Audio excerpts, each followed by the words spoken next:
Hello everyone, welcome to study with professional classes. भी बता दो। फाइन है।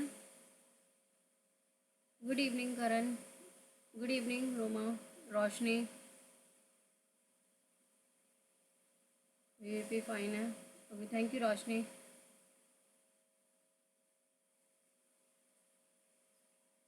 आज हम करेंगे 14 मार्च 2023 की शिफ्ट 1 का यूजीसी नेट का पेपर 1 कंप्लीट डिस्कशन, जिसमें हमारे सारे कॉन्सेप्ट होंगे और डिटेल एक्सप्लेनेशन होगी। हमारी क्लास की टाइमिंग यही है। तो सबसे पहले वीडियो का लिंक शेयर कर दो जिससे और भी स्टूडेंट ज्वाइन कर सके, और चैनल को सब्सक्राइब कर दो।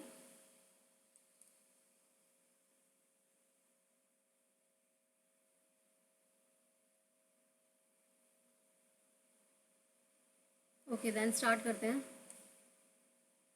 तो सबसे पहले हमारे पास डीआई के 5 क्वेश्चंस आएंगे। तो आपको सबसे पहले क्या करना है, टेबल को समझना है कि टेबल क्या क्या रही है। ठीक है, तो देखो यहाँ table, the following table 1 shown percentage of market share sales of buses of 6 different automobile companies A to F in the financial year 2020 से 2021। और टेबल 2 जो शो कर रही है percentage of 6 different bus models PU by the automobile company A. तो ये है sale company की ABCD टू F, और ये जो है ये ए कंपनी का सारा, ए कंपनी में क्या क्या मॉडल्स हैं उसकी सेल है। हिंदी में देख लेते हैं। ये दो डेटा हैं हमारे पास।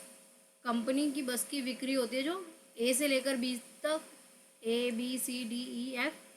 और इसके बाद यहाँ पर जो ए कंपनी की मॉडल है इसमें कौन कौन से जो है PQRSTU, इन सब की क्या क्या बिक्री हो रही है, डेटा हमारे पास गिवन है। क्वेश्चन 1 देखते हैं हम।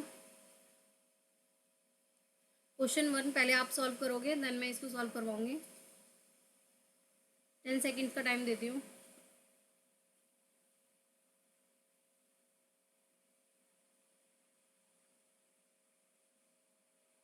पढ़ो और सॉल्व करने की कोशिश करो। रोशनी 9000। चलो इसे सॉल्व करने की कोशिश करते हैं। If the number of buses sold bye F 40,000 in financial year 2029 to 20, यानी ये जो टेबल हमारे पास गिवन है, ये हमारे पास गिवन है 2020 से 2021 की। और इससे पिछले साल जो है 2019 और 20 में 40,000 की सेल हुई थी कंपनी F में। ये हमारे पास डेटा गिवन है। और ये कह रहा है कि जो ग्रोथ हुई है हमारी नेक्स्ट ईयर वो हुई है 12.5%। ठीक है, चलिए सॉल्व करते हैं। तो अब नेक्स्ट ईयर में पूछ रहा है कि कितनी होगी। स्लाइड लेते हैं। सबसे पहले तो 2019 और 20 में उसने कितनी बताई है सेल, 2019 और 20 में 40,000 की सेल, और उसकी ग्रो क्या हुई है 12.5% से। तो मैं इसे क्या करूँगी, नॉर्मल कन्वर्ट कर दूँगी। तो 12 को 2 से मल्टीप्लाई करेंगे, 12 दूनी 24, और इसको ऐड करते हैं यानी कि 25/2%। तो 40,000 हुई थी और इसकी 25% ग्रो हुई है। तो 40,000 का हम 25% निकाल लेंगे इंटू 2। 2 0 काट दो, 2 दूनी 4, 200, 25 दूनी 50, और ये 5,000, यानी 5,000 की ग्रो हुई है। तो 40,000 2019-20 में थी सेल, और 5,000 की ग्रो हुई, यानी 40,000 प्लस 5,000 कितना हो गया 45,000। तो टोटल अब हमारे पास कितनी सेल हुई है 45,000 की। और यहाँ पर कितना देखो डेटा गिवन है 40%, यानी जो हमारी टोटल कंपनी की जो भी सेल है उसकी 40% हो रही है। तो हम पहले परसेंटेज में निकाल लेते हैं। 45,000 हमारे पास ग्रो आ गया। उसके बाद हम निकालेंगे जो 45,000 है वो किसके बराबर है, 40% के बराबर। 40% था ना इस कंपनी का, तो हम 1% निकाल लेंगे वैल्यू। तो 1% कैसे निकालेंगे, अगर 40,000 1% है तो 1% बराबर 45,000 डिवाइड बाय 40। आप इसे डिवाइड करोगे तो कैलकुलेट करोगे तो आएगा 1125। आपको सिंपल 45,000 को जो है 40 से डिवाइड करना है, तो आपके पास जो वैल्यू आएगी वो आएगी 1125। यहाँ तक क्लियर है? तो 1% की हमारे पास वैल्यू आ चुकी है। और उसने क्वेश्चन में हमसे देखो क्या पूछा है, उसने हमसे पूछे कंपनी बी की, कंपनी बी की कितनी सेल हुई है। तो कंपनी बी ये है, यहाँ पे कितनी हुई है, 8% हुई है। और मैंने 1% की वैल्यू निकाली, 1% की वैल्यू हमारे पास कितनी है, 1125। तो अब क्या करोगे, 1125 को सिंपल इससे मल्टीप्लाई कर दोगे। तो हमारे पास जो वैल्यू आई है 1% की वो है 1125। और हमें निकालनी है 8%, यानी कंपनी बी। तो कंपनी बी जो है 8%, तो हम 1125 को मल्टीप्लाई करेंगे 8 से, तो आपके पास आंसर आएगा 9000। तो कितनी सेल हुई है, 9000। यहाँ तक कोई डाउट है किसी को? तो इसका करेक्ट आंसर होगा ऑप्शन डी। नेक्स्ट क्वेश्चन देखते हैं, क्वेश्चन 2। पढ़ो और इसे सॉल्व करो, 10 सेकेंड का टाइम है आपके पास।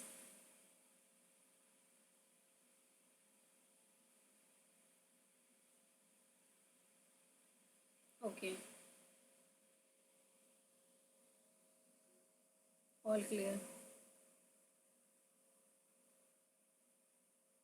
चलो इसको देखते हैं सॉल्व करने के लिए। रोशनी का आंसर है 131.15। देखते हैं कितना सही है। So what is the approximate percentages of buses sold by C with respect of model R by A financial year 2020 to 21 if the number of buses sold by D is 3375। देखो यहाँ पर तो उसने नंबर ही दे दिया, तो ये data हमारे आगे क्वेश्चंस में काम आएगा, इसको ध्यान रखना। यहाँ पर इसने डेटा ही दे दिया कि डी कंपनी की जो है सेल 3375 हुई है। अब इसने बोला क्या है, सिंपल, कि जो सी की सेल हो रही है उसकी परसेंटेज में बता दो आर की सोल्ड क्या है। तो सी हमारी यहाँ पर ये है, तो इसका फॉर्मूला क्या हो जाएगा, सी बटा आर इंटू 100। सिंपल, ठीक है। तो चलो कैलकुलेट करते हैं हम कैसे करेंगे इसे। सबसे पहले हम सी बस निकालेंगे, देन आर निकालेंगे, देन उसको डिवाइड कर देंगे। तो 1% की वैल्यू तो हमने निकाल ही ली थी, 1125 आई थी। तो अगर हम हमारी जो बस है सी उसको देखें तो उसमें हमारे पास यहाँ पर है डेटा 7% गिवन। तो हम 7% को सिंपल मल्टीप्लाई कर देंगे, 1125 को 7 से मल्टीप्लाई करेंगे तो आएगा आपका 7875। तो ये हमारे पास सी का डेटा आ गया। और जो आर मॉडल है वो किसका है, आर मॉडल अगर मुझे इसमें निकालना है इसका, ये तो ये सारा जो है कंपनी का डिस्ट्रीब्यूशन ए कंपनी के थ्रू है। तो पहले मुझे कंपनी ए का डेटा चाहिए होगा, देन ही मैं आर मॉडल निकाल सकती हूँ।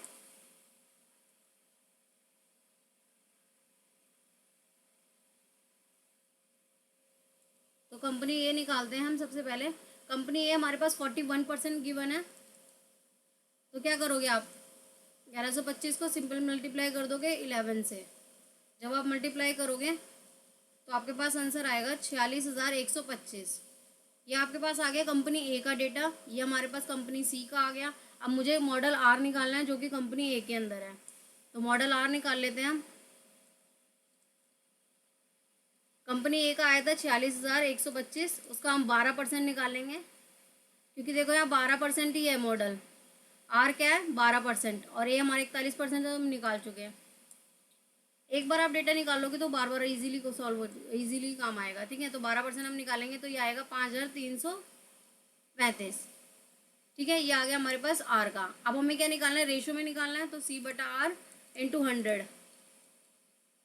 तो हमारे पास सी का डेटा क्या है, 7875, डिवाइड में करोगे 5535, इंटू करोगे 100। आप इसे सॉल्व करोगे तो ये आएगा हमारा 142.28%। ये कैलकुलेशन कैसे हो रही है, मल्टीप्लाई डिवाइड, इसकी पूरी क्लास आपको कल मिल जाएगी कि हम बेसिक कैलकुलेशन कैसे करते हैं, मल्टीप्लाई डिवाइड एलसीएम फ्रैक्शन कैसे निकालते हैं। तो हमारी कल क्लास होगी, उसमें सारी कैलकुलेशन सिखाऊंगी कि किस तरीके से करते हैं, ठीक है। चलिए, तो इसका आंसर हमारा ऑप्शन नंबर 1 होगा। नेक्स्ट क्वेश्चन देखते हैं, क्वेश्चन नंबर 3। 10 सेकेंड्स है आपके पास। Amazing trick ma'am, okay. What is the ratio of number buses sold by B. अभी बी का हमने डेटा निकाला था, कितना आया था बताओ, 9000 of the number of R. R model का भी अभी हमने डेटा निकाला था जो कि आया था 5535। ये दोनों डेटा हम निकाल चुके हैं। तो देखो क्वेश्चन क्या होते हैं, आपस में इंटरलिंक होते हैं कि आपने एक क्वेश्चन का डेटा निकाल लिया तो आगे नेक्स्ट डीआई में भी वो काम आता है। 5300, 5535, ठीक है। सिंपल हमें इसे रेशो निकालना है।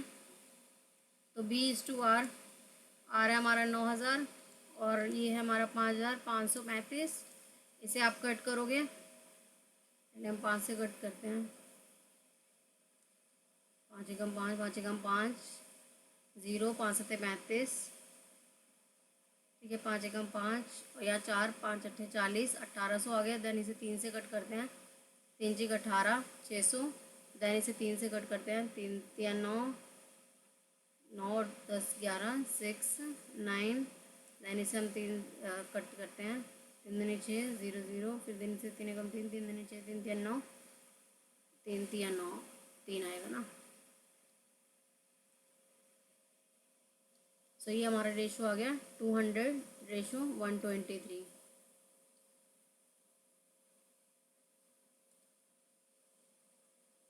यानी ऑप्शन नंबर डी। क्लियर है सबको? नेक्स्ट क्वेश्चन देखते हैं। क्वेश्चन नंबर 4, 10 सेकेंड से पहले आप सॉल्व करो, फिर मैं कराती हूँ। What is the approximate percentage of number of buses sold by D to the model of P sold by 2020 to 21? तो डी का देखो हमारे पास, मैंने आपको बताया था कि डेटा गिवन है, आप उसे लिख लो। 3375 ऑलरेडी गिवन था क्वेश्चन नंबर 2 में। देन हमें निकालना है पी मॉडल का, और पी मॉडल का हम कैसे निकालेंगे, इससे हम ए का भी निकाल चुके थे डेटा। पी को सिंपल आप 18% से मल्टीप्लाई कर दोगे, तो इसका क्या होगा, डी डिवाइड बाय पी, क्योंकि इसके अप्रॉक्स में बोला है 100। ऐसे करोगे तो सॉल्व हो जाएगा। चलो इसे सॉल्व करते हैं।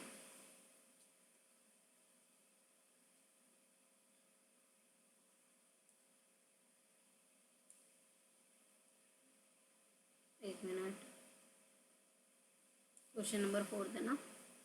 तो डी की वैल्यू हमारी क्या है, डी की वैल्यू गिवन थी 3375।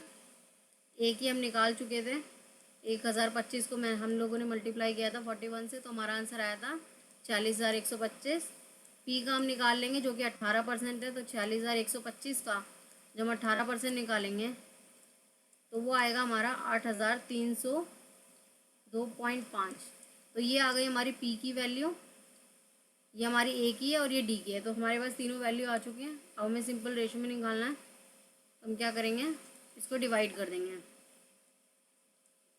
डी बट्टा पी डिवाइड बाय। तो डी की वैल्यू हमारे पास है 3375 और पी की अभी हमने निकाली 8,302.5। इंटू कर दोगे आप 100, जब आप इसे कैलकुलेट करोगे तो आएगा 40.65।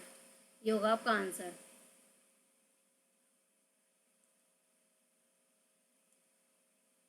तो क्वेश्चन नंबर 4 का आंसर होगा हमारा 40.65, option number 3। Next question, question number 5। Question पढ़ो, 10 सेकेंड से आपके पास।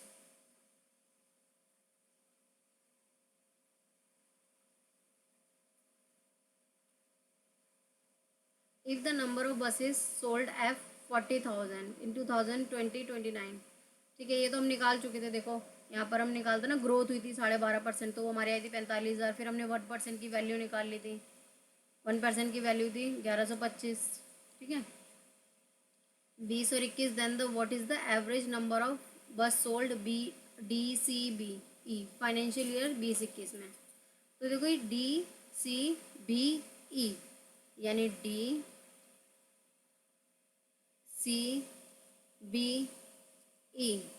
ये अगर मैं इस सारे परसेंटेज को टोटल करूँ तो ये कितना आएगा, 19%। और इसका इसने क्या बोला, एवरेज। तो अगर मैं 19 को 4 से डिवाइड कर दूँ तो हमारी एवरेज क्या आ जाएगी, 4.7%। ये हमारी एवरेज आएगी। सिंपल आप डिवाइड कर दोगे 19 को 4 से, तो ये आपका एवरेज आ जाएगा। और ये हमने कलेक्टिव निकाल लिया क्योंकि ईजी रहेगा। तो हमने डेटा निकाल लिया, हमारे पास 4.75 जो आया, कैसे आया दोबारा बता देती हूँ। डी का क्या था 3, सी का 7, बी का 8, ई का 2। इन सबको हमने टोटल किया था तो आया 19। 19 को जब आप 4 से डिवाइड करोगे तो आपके पास आया 4.75। 4.75 को आपने सिंपल मल्टीप्लाई कर देना है, जो हमारे 1% की वैल्यू है, यानी 1125। जब आप इसे मल्टीप्लाई करोगे तो आएगा आंसर 5343.75। तो हमारे पास कलेक्टिव वैल्यू आ गई। ठीक है, तो यही हमारा आंसर 5343.75। तो डीआई के 5 क्वेश्चन हो गए। इन 5 क्वेश्चन में किसी को भी कोई डाउट है तो पूछ लो अभी।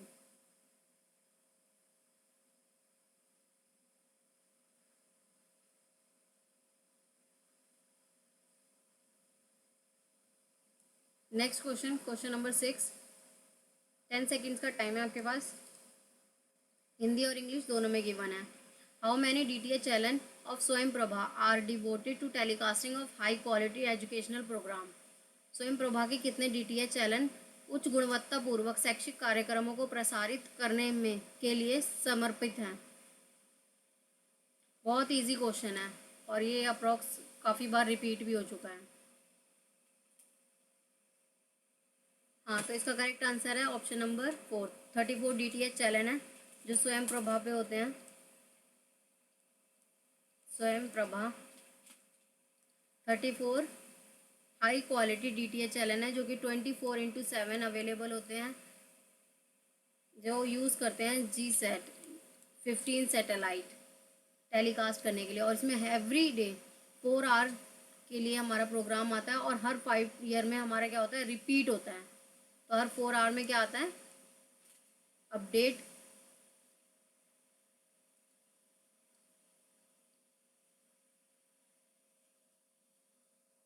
Every 4 hour update new content.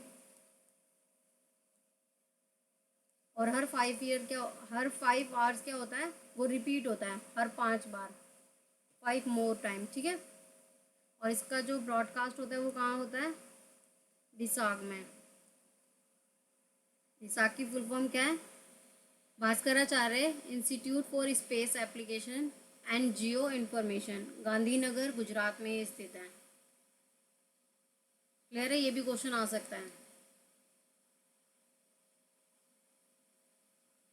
Next question, question number 7। Which of the following are intellectual development characteristics of adolescence. किशोरों के बौद्धिक विकास के लक्षण निम्नलिखित में से कौन से हैं। क्वेश्चन पढ़ो फिर आंसर दो। 10 सेकेंड्स का टाइम है आपके पास। ये 4 ऑप्शन हैं, हिंदी और इंग्लिश दोनों में अवेलेबल है। जो ये क्लास को बाद में रिकॉर्डिंग में देख रहे हैं वो भी 10 सेकेंड्स के लिए वीडियो को पहले रोकें और क्वेश्चन को पढ़ें, फिर उसके बाद आंसर दें, इससे आपकी ज़्यादा प्रैक्टिस होगी। चलो, तो इसका करेक्ट आंसर है ऑप्शन नंबर 3, ACD। तो एडोलसेंस की बात करें तो वो इमेजिनेशन कर पाते हैं और थिंकिंग एंड रीजनिंग कर पाते हैं। और span of attention, span of attention होता है कि वो स्ट्रगल कर पाते हैं, एक चीज़ पे कंसंट्रेट नहीं कर पाते हैं लॉन्ग पीरियड के लिए। बट एब्स्ट्रैक्ट ऑफ इमोशन ऐसा नहीं होता।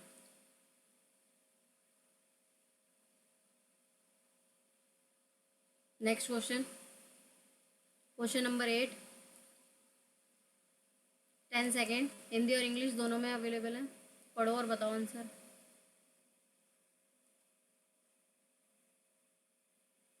हाँ, elimination method is better, focus नहीं कर पाते हैं।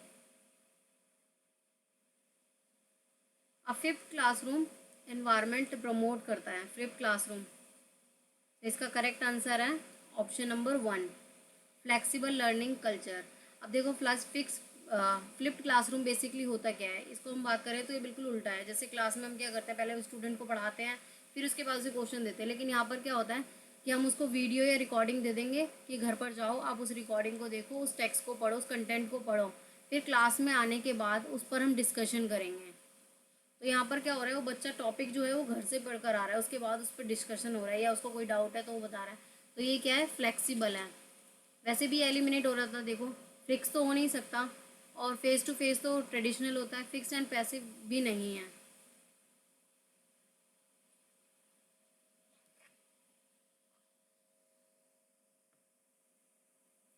ये क्वेश्चन क्लियर है? बिफोर क्लास लर्न, हाँ फिर क्लासरूम में यही होता है। क्वेश्चन नंबर 9, 10 सेकेंड्स है आपके पास। स्टेटमेंट बेस्ड क्वेश्चन है, 2 स्टेटमेंट है, बताओ ठीक है कि नहीं है। तो statement 1, statement 2, Canvas is a learning management system. LMS is that support online teaching learning. और स्टेटमेंट 2 है, Canvas is a paid LMS। ये आपके 4 ऑप्शंस है, हिंदी में भी देख लो। कैनवस एक अधिगम प्रबंधन प्रणाली जो ऑनलाइन शिक्षण एवं अधिगम में सहायता प्रदान करता है। कैनवस एक शुल्क LMS है।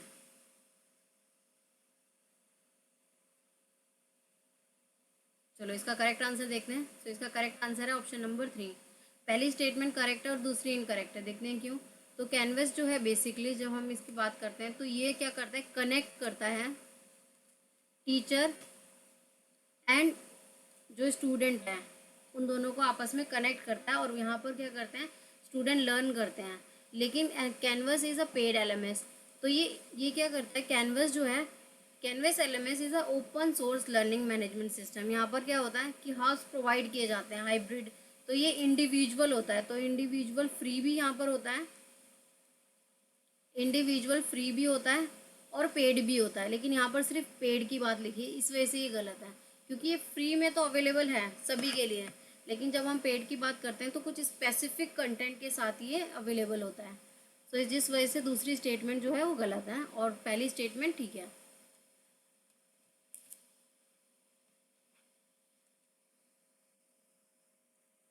तो पहली स्टेटमेंट ठीक है, और ये शुल्क नहीं है और मुफ्त में भी अवेलेबल है,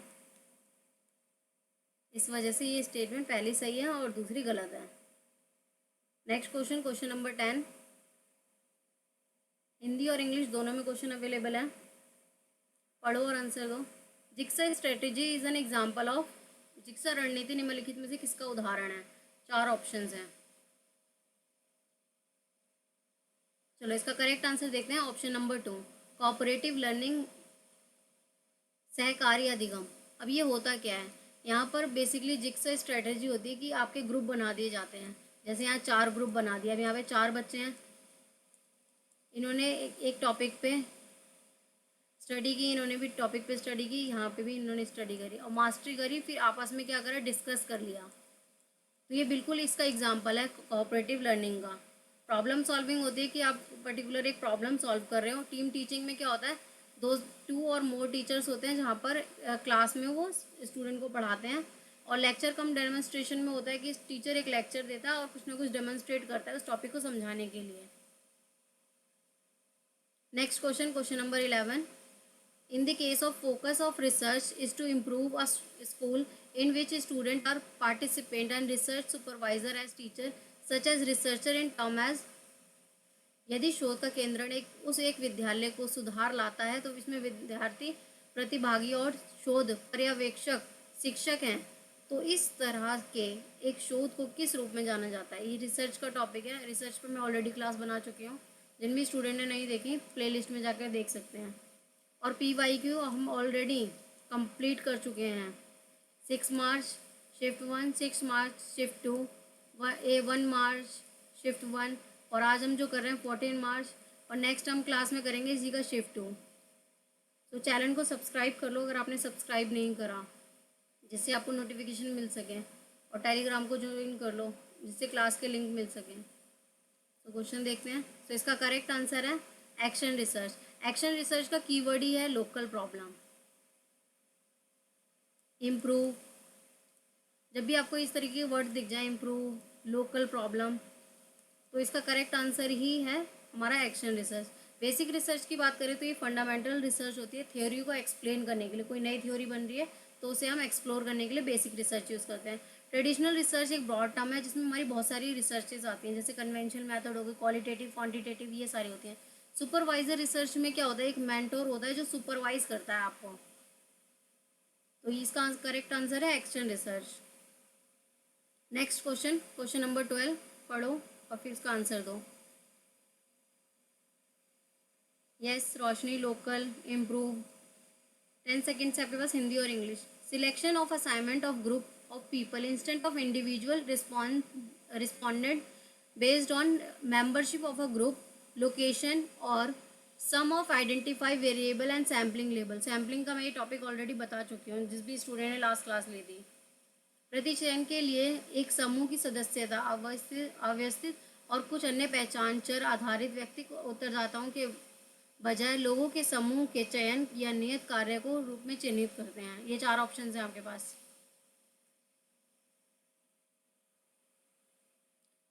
तो इसका करेक्ट आंसर है यस, गुड रोशनी, रोमा। इसका करेक्ट आंसर है क्लस्टर। अब देखो यहाँ पर एक कीवर्ड था लोकेशन। जब मैंने आपको सैम्पलिंग पढ़ाया था तो इसमें सब कुछ बताया था। अब देखो क्लस्टर क्या होता है। क्लस्टर में आप क्या करते हो, आप अपने सैंपल को सिलेक्ट करते हो। जैसे अगर मुझे अपना लार्ज सैंपल लेना है, मुझे इंडिया की पॉपुलेशन पे रिसर्च करना है, लेकिन इंडिया का सैंपल लेना बहुत मुश्किल है, तो मैं इंडिया में क्या करूँगी, स्पेसिफाई करूँगी दिल्ली। दिल्ली में मैं स्पेसिफाई करूँगी कि मुझे नॉर्थ का लेना है। तो यहाँ पर क्या हो रहा है, लोकेशन वाइज हम क्या कर रहे हैं, डिलिमिट कर रहे हैं। अगर मैं इसमें और जाऊँगी नीचे कि नॉर्थ में ही मुझे एक एरिया में पर्टिकुलर, जैसे पीतमपुरा हो गया या किसी एक एरिया में मुझे करना है, तो वहाँ पर क्या हो जाएगा, मल्टी स्टेज हो जाएगा। मुझे रोहिणी करना है, क्लियर है। अब लोकेशन सैम्पलिंग क्या होता है, पर्टिकुलर लोकेशन बेस होगा। जैसे जोग्राफिकल एरिया हो गया कि मुझे इसी लोकेशन पे करना है। स्ट्रेटिफाइड में हम स्ट्राटा बनाते हैं, स्ट्राटा बना दिया। जैसे कि मुझे 10 स्टूडेंट का सपोज चाहिए था, तो हम क्या करेंगे, 1 मिनट में यहाँ रफ कर देती हूँ। जैसे मुझे 10 स्टूडेंट का डेटा चाहिए था, 10 स्टूडेंट का चाहिए था, तो 5 मुझे बॉयज़ चाहिए और 5 गर्ल्स चाहिए। तो यहाँ पर मैंने क्या किया, स्ट्राटा बना दिया। और कलेक्टिव में क्या होता है, आप सेम जो कैरेक्टरिस्टिक्स होते हैं उन सारी पॉपुलेशन को इकट्ठा ले लेते हो, तो ये होता है हमारा कलेक्टिव सैम्पलिंग। तो यहाँ तक आपको क्लियर है। चलो नेक्स्ट क्वेश्चन देखते हैं, question number 13। In correlation research the description of the relationship between. सहसंबंधात्मक शोध में किनके बीच संबंध का वर्णन होता है। ये 4 ऑप्शन हैं आपके पास, आंसर दो।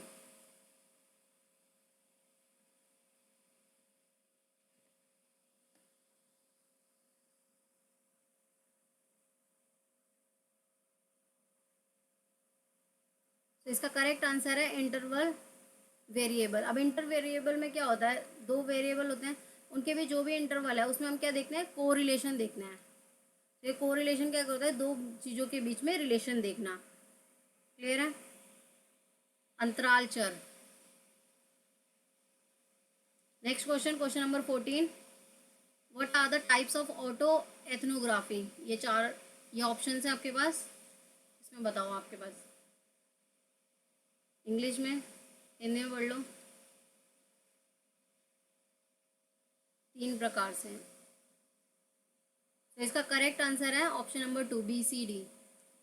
तो देखो, अगर खुद की वो आत्मकथा बता रहा है तो इसमें क्या होगा, आत्मस्वीकृति होगी, उसके क्या क्या प्रभाव हुए हैं, उसकी क्या क्या आलोचना हुई है। तो ये 3 चीज़ होंगी, अपेक्षित नहीं होगा और आरूपित नहीं होगा। यहाँ पर देखो, अगर ऑटो एथनोग्राफी है तो उसमें अनऑब्जर्व टेल्स नहीं होंगे और फॉर्मेटेड टेल्स नहीं होगी। कन्फेशन होगा, इम्प्रेशन होगा, क्रिटिकल टेल्स होगा, ये तीनों ही चीज़ें आएंगी।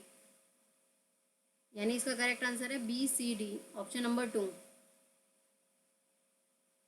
Next question number 15, statement base है, रीड करो और इसका आंसर बताओ। Different research design have different advantage. For example, one shot design is known for quick result efficiency. Statement 2, a longitudinal design is to study the same respondent over the different period of time and track change over the period of study। तो इसका correct answer है, दोनों ही statement ठीक है। देखो, हर different research क्या होती है, डिफरेंट एडवांटेजेस होती है हर एक डिफरेंट रिसर्च टाइप के, कि ये डिज़ाइन यूज़ कर रहे हो तो ये होगा, बेनिफिट ये होगा। अब जैसे यहाँ पर एक एग्जांपल दिया कि वन शॉट अगर आप यूज़ कर रहे हो तो उसका क्या होगा, क्विक रिजल्ट होगा। कि आप इजीली ये एक्सप्लोरेटरी रिसर्च में हम यूज़ करते हैं, यहाँ पर हम हाइपोथेसिस को क्विकली टेस्ट कर पाते हैं। तो ये स्टेटमेंट ठीक है। लॉन्गिट्यूडनल डिज़ाइन में क्या होता है, आप एक रिसर्च को पूरा बहुत लंबे टाइम तक देखते हो। जैसे कि अगर कोई रिसर्च कर रहा है चाइल्ड ग्रो पर, तो बच्चा पहले छोटा था, उसके बाद 1 ईयर, फिर 2 ईयर, 3 ईयर, तो वो ऐसे चेक करता रहेगा और जितने ईयर तक उसे देखना है, 15 ईयर तक देखना है, तो 15 ईयर तक उसकी ये रिसर्च चलेगी। तो ये होगी लॉन्गिट्यूडनल, जिसमें वो ट्रैक को देखता है, टाइम एंड ट्रैक चेंजेस की, टाइम और टाइम के साथ उसकी क्या है, एजेस के साथ उसमें क्या क्या चेंजेस आ रहे हैं। तो ये दोनों स्टेटमेंट ठीक है। हिंदी में भी यहाँ पर देखो हमारे पास अभिकल्पना शोध परिणाम जानी जाती है और अनुधैर्य काल्यावधि होती है। तो ये दोनों ही स्टेटमेंट क्या है, सही हैं। दोनों ही कथन हमारे सही हैं। इस क्वेश्चन में किसी को डाउट है तो पूछ लो। दोनों स्टेटमेंट हमारे ठीक है। Next question, question number 16।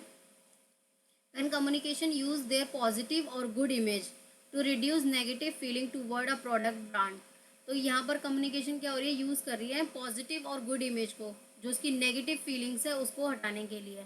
Hindi में देखो, जब संप्रेषक संचारक किसी उत्पाद के ब्रांड के प्रति नकारात्मक भावनाओं को घटाने के लिए अपनी सकारात्मक या अच्छी छवि को प्रयुक्त करता है। All clear. 15 का 1। 16 क्वेश्चन, कमेंट बहुत लेट आ रहे हैं। 16 का 2 नहीं।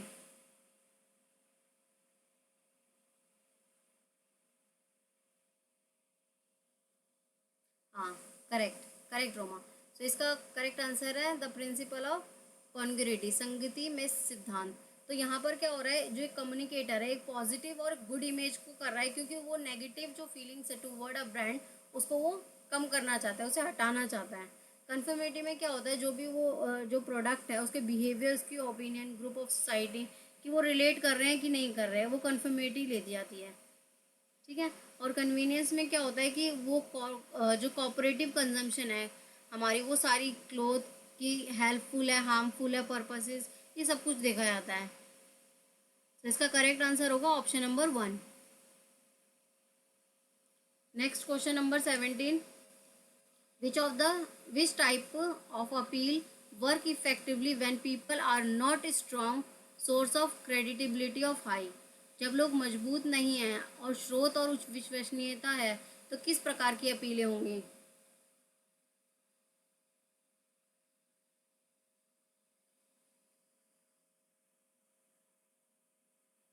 हाँ, तो इसका करेक्ट आंसर होगा नेगेटिव अपील, क्योंकि यहाँ पर क्या हो रहा है, वो क्या कर रहा है कि effectively when people are not strong, वो स्ट्रॉन्ग नहीं है अपने सोर्स के लेके कि वो जो सोर्स लिया उसने वो ठीक है कि नहीं, तो ये क्या होगी, नेगेटिव अपील होगी। इन्फॉर्मेटिव में क्या होता है, पर्टिकुलर इशू जो है आपके प्रोडक्ट का वो सब आएगा। पॉजिटिव में क्या होता है, बेनिफिट, उधर पॉजिटिविटी प्रोडक्ट की दिखाएंगे। और यहाँ पर बेनिफिट अपील में क्या होगा, स्पेसिफिक बेनिफिट की इस प्रोडक्ट में ये सारे बेनिफिट हैं, ये सब आएगा। नेक्स्ट क्वेश्चन जो है हमारा question number 18। Which of the following are considered as more trustworthy than other communication, निम्नलिखित में से किसको संप्रेषण संवाद में अन्य की तुलना में सबसे अधिक विश्वसनीयता माना जाएगा। इजीएस्ट क्वेश्चन, 18 का 3। Yes correct Roma. तो इसका करेक्ट आंसर है ऑप्शन नंबर 3, फ्रेंड। देखो, सबसे ज़्यादा जो है ट्रस्ट वर्दी पर्सन जो है वो फ्रेंड्स ही होते हैं। सेल पर्सन तो वैसे ही नहीं होगा, वो तो अपने प्रोडक्ट सेल कर रहा है। पेड रिव्यूअर, वो पे कर रहे हो तो वो कुछ भी रिव्यू देगा। स्ट्रेंजर तो बिल्कुल भी नहीं हो सकता। तो जो है वो सबसे ट्रस्ट वर्दी पर्सन फ्रेंड होगा, जिससे आप अपनी सारी चीज़ें शेयर कर सकते हो। Next question, question number 19। English में ये रहा, विच of the following can be consider semantic barrier. Hindi में देख लो, बाधाओं, किन्हें बाधा माना जाता है, बताइए। चलिए इसका करेक्ट आंसर देखते हैं। तो इसका करेक्ट आंसर है ऑप्शन नंबर 2, सी डी। अब सिमेंटिक बैरियर क्या होता है, सिमेंटिक बैरियर होता है कि जहाँ पर मीनिंग्स ऑफ वर्ड्स डिफरेंट होता है। मीनिंग्स ऑफ वर्ड, जैसे इसमें एक एग्जांपल है, एग्जाम्पल है कि गुजराती में मोटा भाई बोलते हैं, लेकिन मोटा भाई का मतलब क्या है गुजराती में कि बड़ा भाई। लेकिन आप किसी को मोटा भाई बोलोगे तो वो समझेगा कि उससे आप फैटी पर्सन बोल रहे हो। तो यहाँ पर जो वर्ड यूज़ हुआ है उसका मीनिंग अलग है हर व्यक्ति के लिए, तो ये क्या कहलाएगा हमारा सिमेंटिक बैरियर। सो वर्ड्स की मीनिंग में जो चेंजेस होते हैं ये हमारे सिमेंटिक बैरियर होते हैं। सो इसका फॉल्टी ट्रांसलेशन कि गलत ट्रांसलेट कर लिया उसने, आपने मोटा भाई बोला और वो समझा कि उसको फैटी पर्सन बोला जा रहा है, या कोई टेक्निकल लैंग्वेज यूज़ कर ली, जैसे हमारी जो साइंस में या मैथ में, साइंस में, मेडिकल में, इन सब में जो यूज़ होती है टेक्निकल लैंग्वेज, वो यूज़ करी, सामने वाले को समझ ही नहीं आया, तो ये भी सिमेंटिक बैरियर होगा। अनक्वालिफाइड अजम्पशन, कोई अजम्पशन मान के आपने कुछ और यूज़ कर लिया कि उसको समझ आ गया होगा, तो ये भी सिमेंटिक बैरियर। तो this are semantic barriers. Functional नहीं होता, ऑर्गेनाइजेशन पॉलिसी नहीं होती।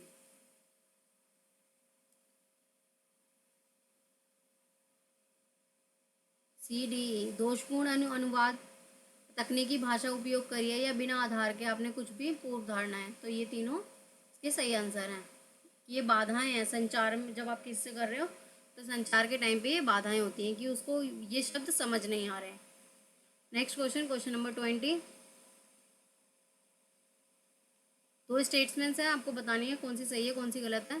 Personal communication is more effective than mass communication. Mass media may be major stimulant of personal communication affecting personal attitude and behaviour through a two step flow in the statement. बताइए आप कौन सी सही है। English में है, हिंदी में। व्यक्तिगत संचार जनसंचार की तुलना में अधिक प्रभावी होता है। मास संचार मीडिया व्यक्तिगत संप्रेषण का एक प्रमुख उद्दीपक हो सकता है। द्विचरणीय प्रवाह के माध्यम से व्यक्तिगत मनोभावों और व्यवहारों को प्रभावित किया जा सकता है।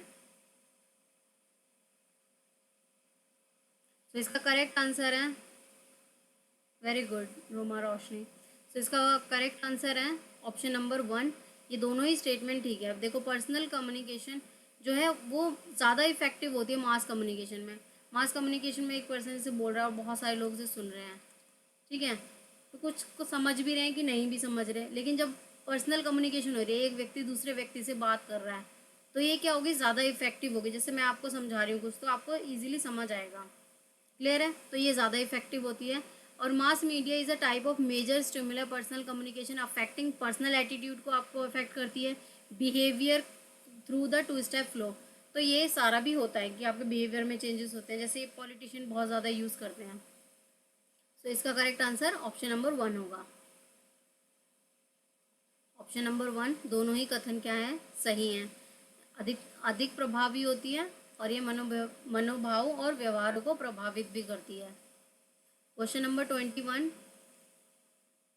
what would what number would replace question mark in the series given below। तो मैथ के भी ये क्वेश्चन है, मैथ के 5 क्वेश्चन है।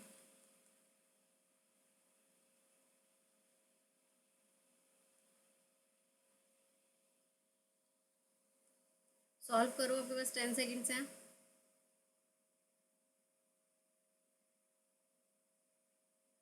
चलो देखते हैं इसका आंसर।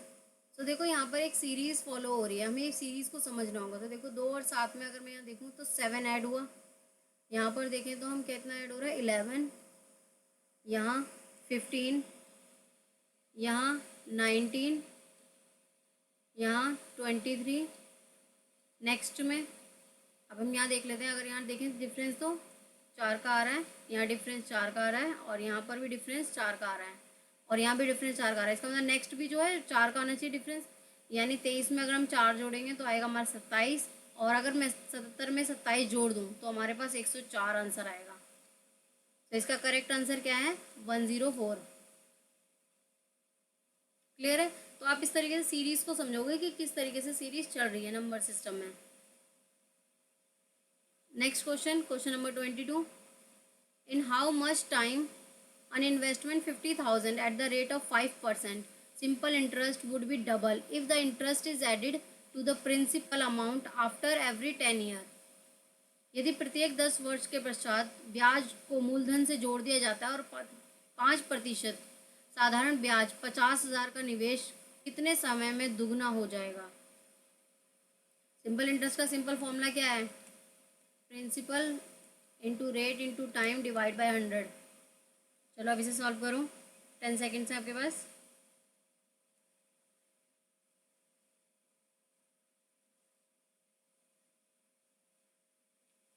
चलो इसे सॉल्व करते हैं। तो सिंपल इंटरेस्ट का मैंने आपको फॉर्मूला बताया था, principal into rate into time divide by 100। तो प्रिंसिपल हमें गिवन था क्वेश्चन में 50,000, और रेट हमें गिवन है 5%, और ईयर हमारे पास गिवन है 10 ईयर। देखो प्रिंसिपल हमें गिवन है 50,000, 5% और 10 ईयर के लिए। हम इसे सॉल्व करेंगे। 25, 1 2 3, तो ये आ गया हमारे पास 25,000। 25,000 आया है और आपका प्रिंसिपल कितना है 50,000। तो वो क्या कह रहा था, हर बार प्रिंसिपल में ऐड होता रहेगा सिंपल इंटरेस्ट। देखो यहाँ पर क्वेश्चन में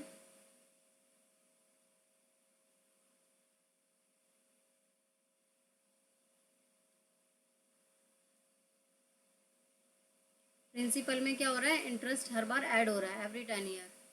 तो हम यहाँ पर देखेंगे तो हमारा नया क्या बनेगा, नया प्रिंसिपल।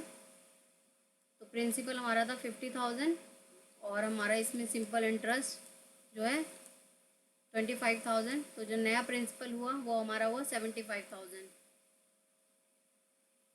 तो 75,000 जो हमारा नया प्रिंसिपल है, अब हमें निकालना है टाइम पीरियड, क्योंकि हर 10 साल में वो दुगना हो रहा है तो हमें बताना है। तो 25,000, पहले फॉर्मूला लिख लेते हैं। टाइम का formula simple interest into 100 divide में प्रिंसिपल इंटू रेट, यानी कि 25,000 जो आपका आया सिंपल इंटरेस्ट, और नया प्रिंसिपल हमारे पास क्या आया 75,000। 5 को आप इसे कट करोगे, बच्चे 0 कट गया, 15, 3, 20। तो ये आ गया आपके पास 20 डिवाइड बाई 3। ठीक है, तो ये हमारे पास आ गया हमारा टाइम पीरियड। जब आप 20 डिवाइड बाई 3 को हम इसे यहाँ पर नॉर्मल में कन्वर्ट करेंगे, क्योंकि देखो यहाँ पर हमारे पास जो ऑप्शंस दे रखे हैं वो इस तरीके से दे रखे हैं, तो हमें इसे भी क्या करना पड़ेगा, कन्वर्ट करना पड़ेगा।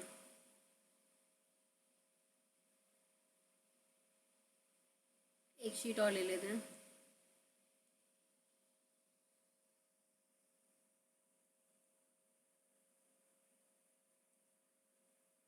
तो ये 20 डिवाइड बाई 3,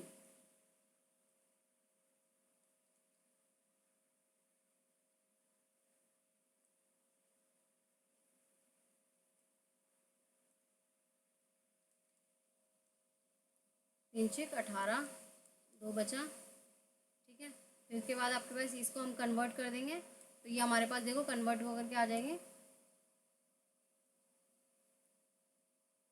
6 2/3। अब ये क्या कह रहा है, हर 10 साल में ऐड हो रहा है, तो अगर हम इसमें 10 साल ऐड कर दें तो ये हमारे पास क्या आएगा, 10 ऐड होकर 16/23। हमसे यही पूछा है। देखो इसका करेक्ट आंसर क्या है, 16 2/3 इसका करेक्ट आंसर है। ये दुगना हो जाएगा। Next question, question number 23। The average of 8 number is 30 out of 8 number, out of those 8 number the average of first two 26, then the next three 28, 6 number is less than 7 number and 3 is less than 5। Solve करो पहले 23 question.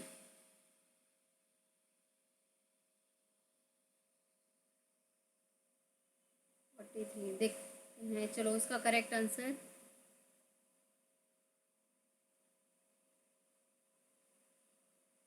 देखो, यहाँ पर बोला 8 number का जो average है वो है 30। तो हम पहली स्टेटमेंट देखते हैं। हमारी पहली स्टेटमेंट है 8 इंटू 30, क्योंकि 30 नंबर का बोला है तो मैं इसे मल्टीप्लाई करूँगी तो कितना आएगा 240। फिर दूसरा बोला है उसने फर्स्ट 2 नंबर का हमारा जो एवरेज है वो 26 है, यानी पहले 2 नंबर जो हमारे पास है इसको मल्टीप्लाई कर देंगे तो कितना आएगा 52। देन उसके बाद उसने बोला है देन 3 नंबर का जो है वो 28 है, तो 3 नंबर का 28 कर लो तो ये आपका 84। हम इन दोनों को ऐड कर देंगे तो हमारे पास आएगा 136। तो उसने बोला टोटल जो है 8 नंबर का जो है 240 है, और अगर हम 2 नंबर का 26 और 3 नंबर का 28, ये हो गए हमारे पास 5 नंबर। अब हमसे पूछा बाकी 3 नंबर उसने कैसे बताए हैं। तो पहले तो हम देखो टोटल हमारे पास है 240, अगर हम इसमें से माइनस कर दें 240 में से मैं 136 माइनस कर दूं तो हमारे पास आएगा 104। यानी कि जो 2 नंबर होंगे हमारे पास, जो 3 नंबर बचे हुए होंगे वो कौन से होंगे, 6, 7, 8, जो टोटल होगा उसका 104 होगा, यानी 104 होगा। तो क्या बोला है इसने 6 नंबर के लिए, 6 number is less than 7 number 3 से, और जो 7 नंबर है वो लेस देन 5 से। ठीक है, चलो इसे मान के करते हैं। तो यहाँ पर हम सबसे पहले नंबर को x मान लेते हैं। तो पहला हमारा बना x प्लस 3, दूसरे में 3 बोला था, और तीसरे में क्या बोला है 5 नंबर लेस। एक मिनट, स्पेस कम हो गया।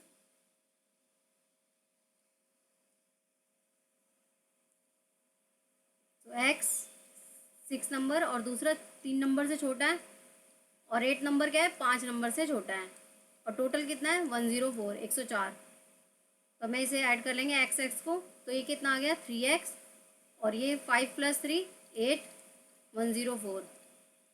तो 3x इक्वल टू, ये 8 इधर जाके माइनस हो जाएगा तो ये बचेगा 96।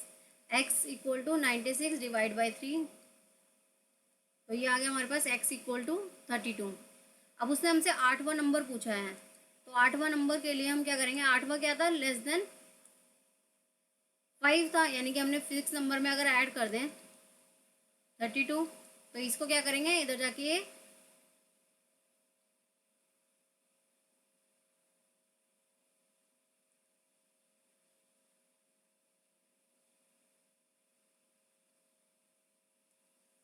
देखो, यहाँ पर हमसे क्वेश्चन में कौन सा नंबर पूछा है, क्वेश्चन में उसने पूछा हमसे 8 नंबर, तो 8वां नंबर क्या था उसका 5 से कम था।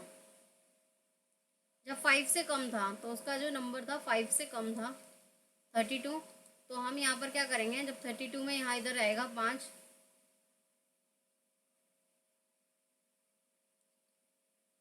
तो ये हो जाएगा हमारे पास 37। तो 8 नंबर हमारा क्या हुआ 37। क्लियर है यहाँ तक।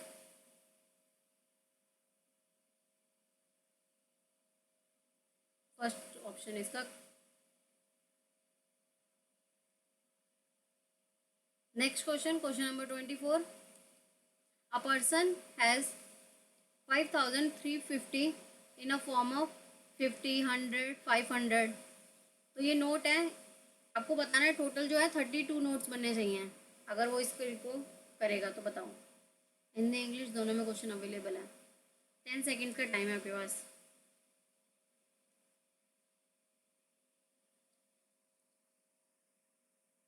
चलो इसे सॉल्व करते हैं। देखो अब सबसे पहले ये हमें ये नंबर बनाना है 5350। अब देखो ये जो लास्ट डिजिट है, मतलब 50 का एक जो नोट है वो सिंगल नोट है, यानी कि आपको पता चल गया। तो ये हमारे पास क्या होगा ऑड नंबर होगा। तो इवन तो वैसे ही कट गया। तो अगर 6 होता नोट तो वो 100 हो जाएगा, यहाँ 50 नहीं आएगा, यानी कि दोनों ऑप्शन तो वैसे ही एलिमिनेट हो गए। अब बचे ये 2 ऑप्शन।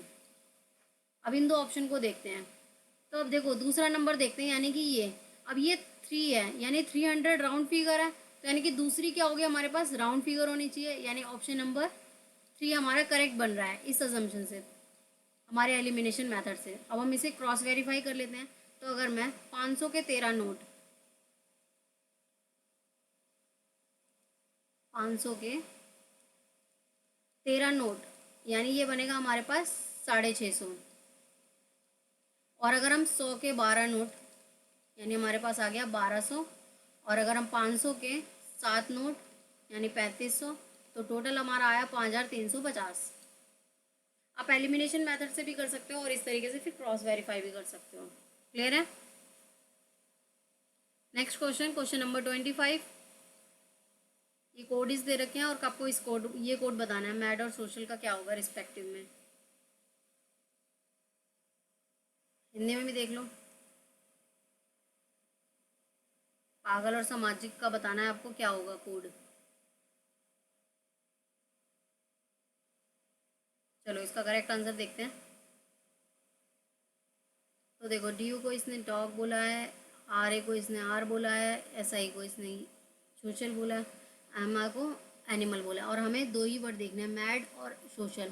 तो देखो सोशल यहाँ पर क्या आ रहा है, 1 2 3 1 2 3, यानी सोशल जो है हमारा एस आई से है, तो सोशल हमारा मिल गया हमें एस आई। ठीक है, अब हमें मैड देखना है, मैड यहाँ पर है 1 2 3 1 2 3, यानी एम ए। मैड हमारा क्या है यहाँ पर, एम ए। तो अब यहाँ पर देख लो, हमें पहले मैड बताना है फिर सोशल बताना है, यानी एम ए होगा और फिर क्या होगा, एस आई होगा। तो इसका करेक्ट आंसर होगा ऑप्शन नंबर 3।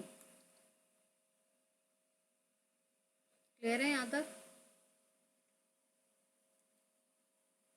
तो इसका करेक्ट आंसर है मा and C. Question number 26, identify the informal fallacy. Informal fallacy की कॉन्सेप्ट क्लास कल लाइव होगी, तो स्टूडेंट ज्वाइन करना ना भूलें।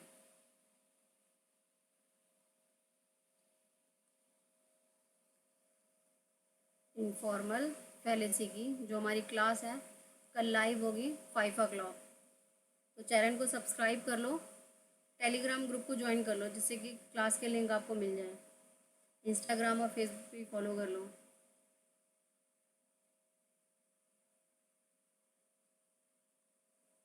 चलो इस क्वेश्चन का आंसर दो।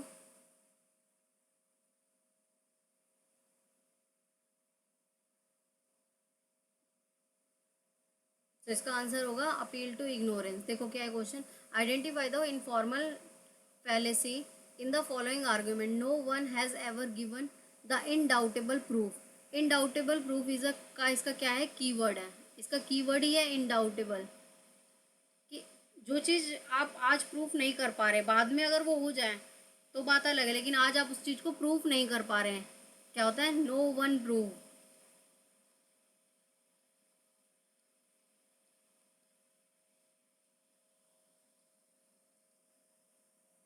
नो वन प्रूफ, तो अगर आप इसे प्रूफ नहीं कर पा रहे तो ये क्या होगी, अपील टू इग्नोरेंस। क्लियर है? रेड हेयरिंग में क्या होता है, आप उस टॉपिक को इनरेलीवेंट कर देते हो। जैसे अगर एक चाइल्ड जो है मार्केट में टॉय मांग रहा है तो आप उसको क्या बोलोगे, घर चलो हमने आपके लिए बहुत अच्छा फूड बनाया है, तो आपने क्या करा, टॉपिक को भटका दिया। ये होती है हमारी रेड हेयरिंग। स्ट्रॉमैन क्या होता है, स्ट्रॉमैन में ये बेसिकली पॉलिटिशियन यूज़ करते हैं कि आपसे कुछ और पूछा गया है लेकिन आप इरेलीवेंट उसका कुछ और आंसर दे रहे हैं।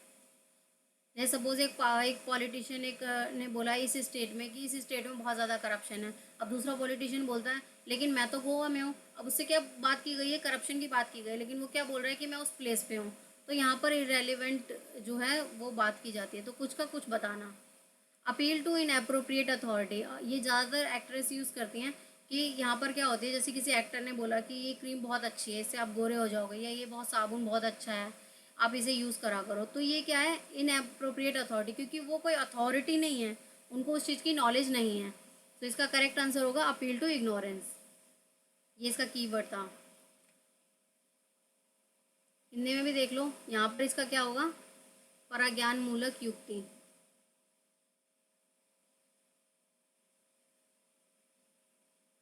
Next question, question number 27, as per traditional square of opposition which of the following statement are subalternation. ये क्वेश्चन तो हर पी वाई क्यू में 2023 के हर पी वाई क्यू में एग्जैक्ट आया है, थोड़ा बहुत चेंज माइनर चेंज हुआ है और प्रॉपर क्वेश्चन आया। आप 2003 की प्लेलिस्ट देखोगे पी वाई क्यू की चैलेंज पे जाकर, तो आप देखोगे ये क्वेश्चन हमेशा ही रिपीट हुआ है। चलो इसे सॉल्व करो और बताओ आंसर, हिंदी में भी देख लो।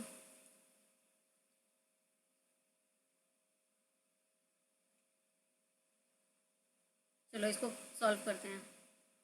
तो ये होता है हमारा स्क्वायर ऑफ ऑपोजिशन ए ई ओ आई, इसका मतलब होता है ऑल, इसका मतलब होता है नो, इसका मतलब होता है सम नॉट, और इसका मतलब होता है सम। ये हमारा होता है कॉन्ट्राडिक्टरी और ये होता है हमारा सबऑल्टर, और हमसे क्या पूछा है, सबऑल्टर पूछा है। तो देखो सबऑल्टर ये होता है और ये होता है, यानी ऑल और सम। तो ऑल यहाँ पर ये रहा ए है, लेकिन सम यानी ये सम प्लांट्स आर ऑक्सीजन, तो ए और डी का देखो कॉम्बिनेशन है कहीं, देखो यहाँ पर है ही नहीं, तो ये ऑप्शन तो वैसे हट गया। नेक्स्ट है नो और सम नॉट, यानी नो ये रहा और सम नॉट ये रहा, यानी बी और सी का नेक्स्ट कॉम्बिनेशन, और बी और सी का हमारे पास है। तो ये दोनों ही करेक्ट है, लेकिन ए और डी ऑप्शन में हमारे पास गिवन नहीं है, इसलिए बी और सी हमारा करेक्ट आंसर है।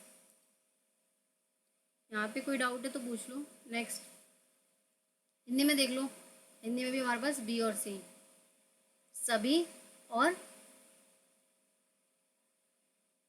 सभी, और इसका एक कॉम्बिनेशन क्या बन रहा है हमारा, ए और हमारा इसका बन रहा है आई का, यानी कि ऑल और सम, ए और डी। तो ए और डी तो गिवन नहीं है, और हमारे पास क्या गिवन है, सम नो गिवन है हमारे पास, और सम नॉट गिवन है, यानी बी और सी गिवन है। ठीक है, next question, question number 28, which of the following statement are logically equivalence. English में ये रहा, हिंदी में देखो क्वेश्चन, आंसर बताओ। All clear, okay. चलो क्वेश्चन देख लो। देखो इसका करेक्ट आंसर है option number A C D. ये मैं आपको क्वेश्चन कई बार रिपीट करा चुकी हूँ, इसका पूरा कॉन्सेप्ट मैं आपको करा चुकी हूँ, तो फुली इसका कॉन्सेप्ट आपको क्लियर होगा। जो भी स्टूडेंट रेगुलर क्लास ज्वाइन करते हैं उन सबको ये सारे कॉन्सेप्ट क्लियर होंगे। तो देखो यहाँ पर ए सी डी क्यों है और बी क्यों नहीं है। देखो यहाँ पर सम नॉट की बात की है, इक्विवेलेंस मतलब उसके इक्वल है, तो यहाँ पर नॉट यूज़ हुआ है। यहाँ पर some non convention are not, तो यहाँ से अगर नॉन नॉन कट गया तो भी नॉट आ रहा है, इसलिए ये भी करेक्ट है। Some animals are non convention, यहाँ पर भी नॉट है, लेकिन अगर यहाँ नॉट कट जाए नॉट से तो यहाँ पर सम आ जाएगा, इस वजह से ये इसे एलिमिनेट करके भी आप ए सी डी कर सकते थे। तो इसका करेक्ट आंसर है A C D. Next question, if the statement no lines are, इसको पहले पढ़ो और फिर बताओ इसका आंसर। इंग्लिश में ये रहा, 10 सेकेंड का टाइम है आपके पास, इंग्लिश में भी और हिंदी में भी। हिंदी में देखो, ये भी मोस्ट रिपीटेड है। आप 2023 के PYQ पेपर 1 के देखोगे तो हर पेपर में ये क्वेश्चन रिपीट हुआ है। मैंने जितने भी पेपर कराए PYQ के उन सब में देखोगे ये क्वेश्चन प्रॉपर रिपीट हुआ है। लॉजिकल रीजनिंग के जितने भी क्वेश्चन हैं बेसिकली प्रॉपर ही रिपीट होते हैं, इसमें ज़्यादा माइनर चेंज ही होता है ज़रा सा। चलो इसको सॉल्व करते हैं। तो इसकी मैंने एक ट्रिक आपको बताई थी इस क्वेश्चन को करने की। तो आप इस तरीके से एक टेबल बनाओगे,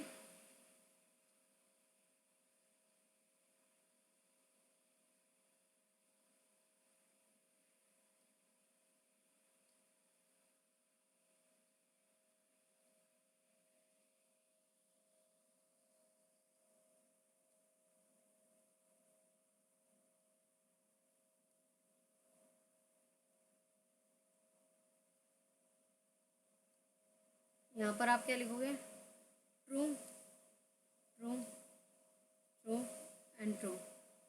यहाँ पर लिखोगे फॉल्स फॉल्स फॉल्स फॉल्स। इसके बाद ये कैपिटल में लिखा है, ये स्मॉल में लिखोगे। ट्रू के बाद क्या आता है, फॉल्स आता है, देन ट्रू, यहाँ पर false then true, undefined undefined undefined undefined UD. अब इसमें क्वेश्चन में हमसे देखो क्या पूछा है। क्वेश्चन में पूछा if the statement no lines are hybrid animal, ठीक है, इज ट्रू। क्या बोला है इसने, अगर ये ट्रू है, ये ट्रू है तो क्या होगा स्टेटमेंट, इसके आगे फॉल्स होगा इनफेरेंट। इसके सामने जो भी स्टेटमेंट होगी वो फॉल्स कौन सी होगी इमीडिएट बताना है। तो सबसे पहले नो की बात की गई है, तो ये ऑल होता है। ई का मतलब मैं आपको बता चुकी, नो होता है। आई का मतलब होता है सम, और ओ का मतलब होता है सम नो।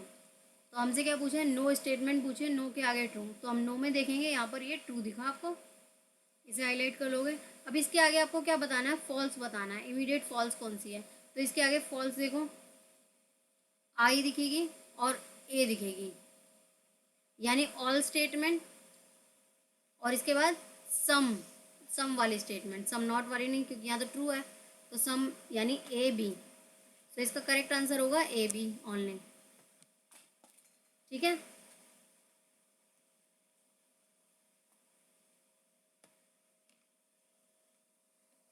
यहाँ तक क्लियर है।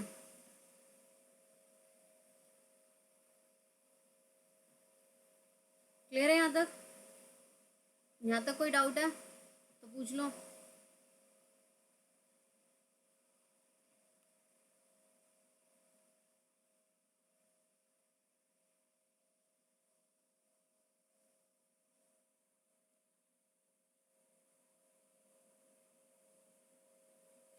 अच्छा, तो देखो एक बार और बता देती हूँ मैं। ये एक ट्रिक है, ये टेबल आपको समझ लो, ये ट्रिक है, और ये टेबल आप एक बार समझ लोगे तो इजीली समझ आ जाएगा। चलो मैं इसे इरेज करके दोबारा से बता देती हूँ।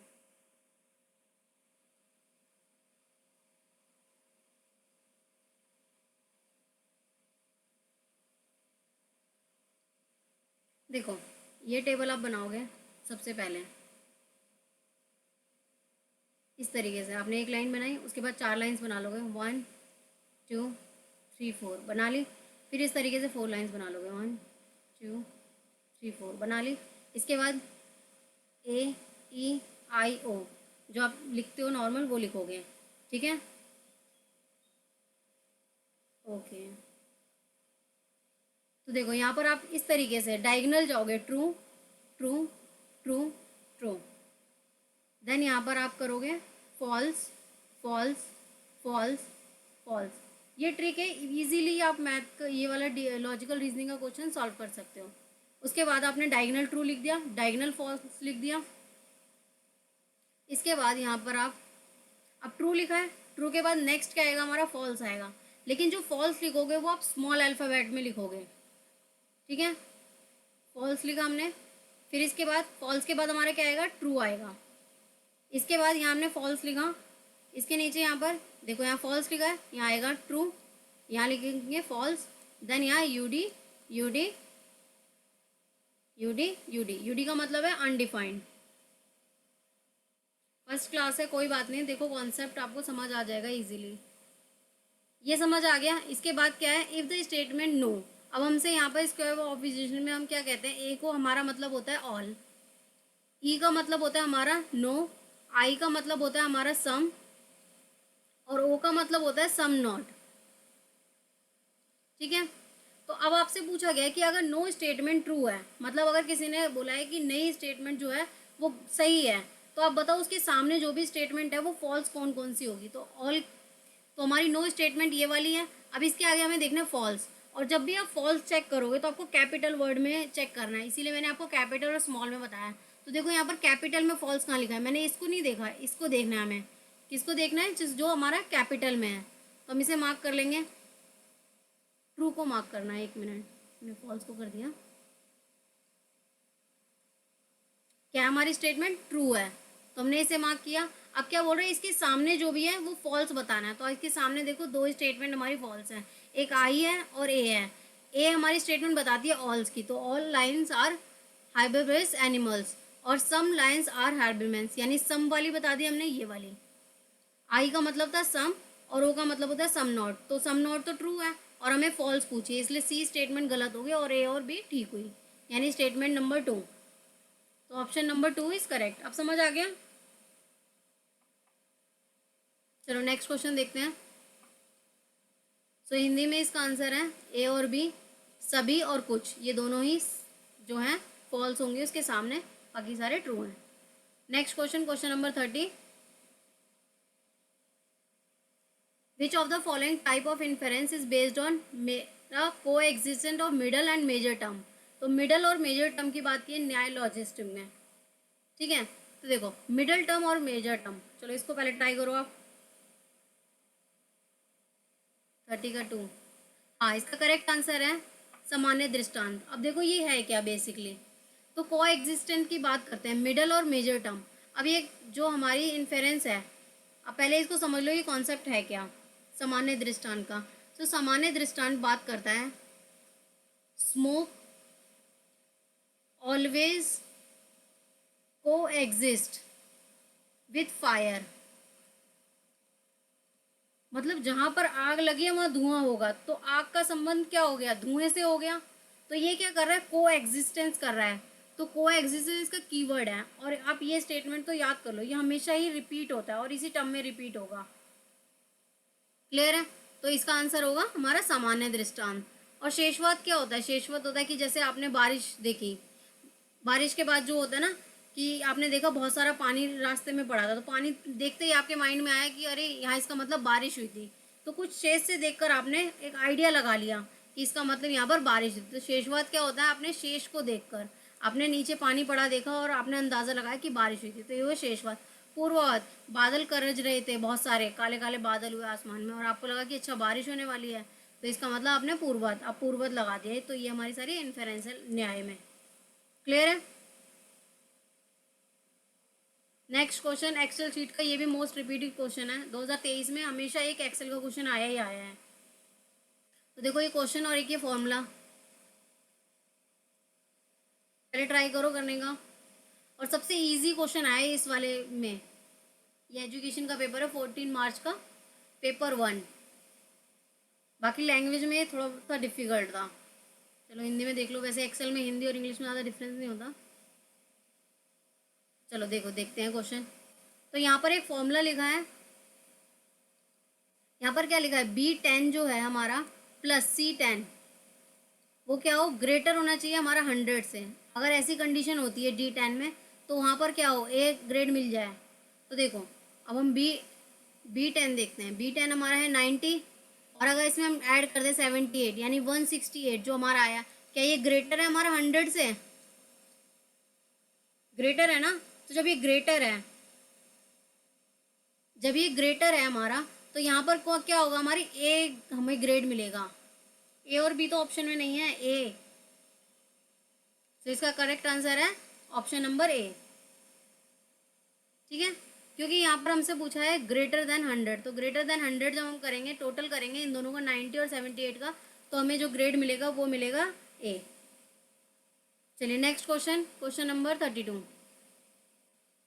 ये मालवेयर के, और मालवेयर की आपकी क्लास जल्दी ही आने वाली है। मालवेयर में किस तरीके से इंस्टॉल करते हैं, तो जो हमारी रेगुलर क्लास होती है, लाइव क्लास, में इसकी जल्दी लेने आने वाली हूँ।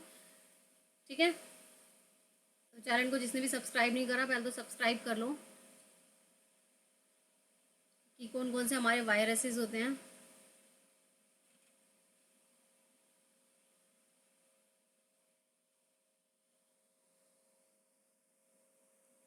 चलो, Trojan horse is a malware program design is restricted the access victim data victim page, और स्टेटमेंट 2 है Google G suite and G hub is a example of SaaS clouding. चलो हिंदी में देखो। ट्रोजन हॉर्स एक मालवेयर प्रोग्राम है जो इसके पीड़ित के डेटा तक एक्सेस को तब तक प्रतिबंधित रखता है जब तक कि पीड़ित उसके लिए भुगतान ना करें। गूगल जी स्विस और गिटहब सेस के क्लाउड कंप्यूटिंग उदाहरण है। ये आपके पास ऑप्शंस हैं। नॉट विक्टिम, हाँ,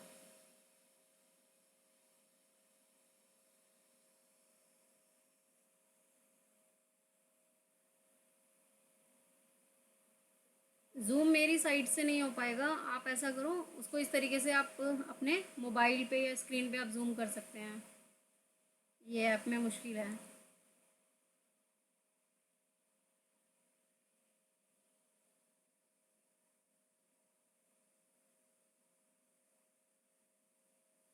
चलिए देखते हैं हम इसको। तो देखो पहले इस ट्रोजन हॉर्स है क्या, हमारा प्रोग्राम क्या है। देखो ये एक मालवेयर्स होते हैं। मालवेयर्स क्या होते हैं? हमारे वायरसेस क्या होते हैं? देखो जैसे आपका कंप्यूटर है, आप कंप्यूटर में क्या होता है, बहुत सारे वायरसेस आ जाते हैं और बहुत सारे हैकर्स होते हैं जो आपके सिस्टम को हैक कर देते हैं। तो अब मालवेयर्स में क्या होता है, ये आते हैं आपके सिस्टम में और आपके सिस्टम को ख़राब कर देते हैं। ठीक है, अब हमारे ट्रोजन हॉर्स क्या होते हैं? ट्रोजन हॉर्स में आपने इस तरीके से एक हॉर्स देखा होगा, की स्टोरी पढ़ी होगी, जिसमें एक युद्ध जीता गया था। कुछ लोग आए थे उस ट्रोजन में भर के और उस कंट्री में हमला करके जीत लिया था, तो ये नाम वहीं से आया है। अब ये क्या होता है, कंप्यूटर में आते हैं और छुप कर बैठ जाते हैं और आपको क्या करते हैं, बाकी ऐप को परमिशन दे देते हैं कि आओ यहाँ पर इंस्टॉल हो और सिस्टम को ख़राब कर दो। ठीक है, तो ये क्या करते हैं, सिस्टम को परमिशन देते हैं, जबकि यहाँ पर क्या लिखा है, रेस्ट्रिक्ट। तो ये रेस्ट्रिक्ट नहीं होता, ये नॉट रेस्ट्रिक्ट होता है। ये तो क्या कर रहा है, परमिशन दे रहा है कि आओ और सिस्टम को और ख़राब करो। ये क्या करता है, आता है सिस्टम में और बहुत सारी ऐप को परमिशन दे देता है कि इंस्टॉल हो जाएंगी, जिससे हमारा सिस्टम ख़राब हो जाता है। सो फर्स्ट स्टेटमेंट हमारी क्या है, फॉल्स है। अब सेकेंड स्टेटमेंट होती है सेस। सेस क्लाउडिंग, सेस क्या होती है बेसिकली, सॉफ्टवेयर है सर्विस इन क्लाउड कंप्यूटिंग, के क्लाउड प्रोवाइड करती है जिसमें आप अपने डेटा को सेव कर सकते हो। अब जी स्वीट क्या होता है, जी स्वीट बताओ बेसिकली किसके लिए क्लाउड कंप्यूटिंग में यूज़ होता है। तो जी स्वीट यूज़ होता है हमारा, ऑफर करता है ये बिजनेस प्रोफेशनल ईमेल, जो आपके बिजनेस हैं, जो आपके प्रोफेशनल हैं, जिसमें ईमेल मीटिंग ये सब कुछ जो होती है ये इसकी क्लाउड कंप्यूटिंग होती है। और गेट हब क्या होती है, ग्लोबल इंफॉर्मेशन ट्रैकर। गिट की फुल फॉर्म है GIT की full form global information tracker. कई बार ये भी पूछ सकते हैं एग्जाम में। तो ये क्या है, एग्जाम्पल हमारे क्लाउड कंप्यूटिंग के। क्लियर है, तो इसका ऑप्शन नंबर 4 करेक्ट है। हिंदी में हमारे पास पहला कथन असत्य है, दूसरा असत्य है। क्यों, क्योंकि ये क्या लिखा है यहाँ, प्रतिबंधित। यहाँ प्रतिबंधित नहीं करता, ये तो स्वीकृति देता है कि अन्य ऐप आए और यहाँ पर आकर बाकी सिस्टम को खराब कर दें। और गूगल जी स्वीट क्या करता है, ये सेस क्लाउड कंप्यूटिंग है। Next question, question number 33, which of the following statement about URL। एक URL दे रखा है और आपको बताना है स्टेटमेंट ठीक है कि नहीं।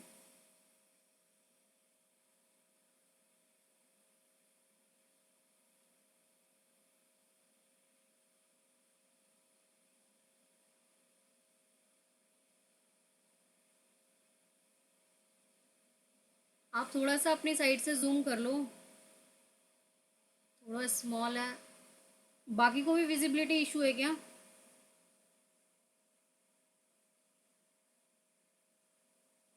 वैसे मैं क्वेश्चन बोल भी रही हूँ।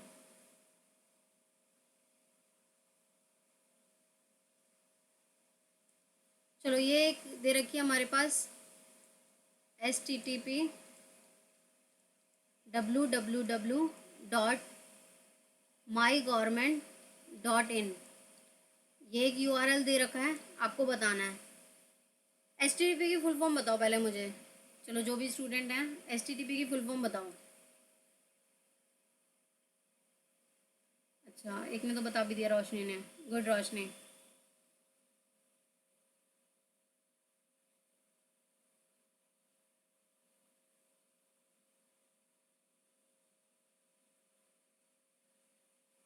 चलो देखते हैं किसका ऑप्शन ठीक होगा। तो HTTP की फुल फॉर्म होती है hyper text transfer, hyper text transfer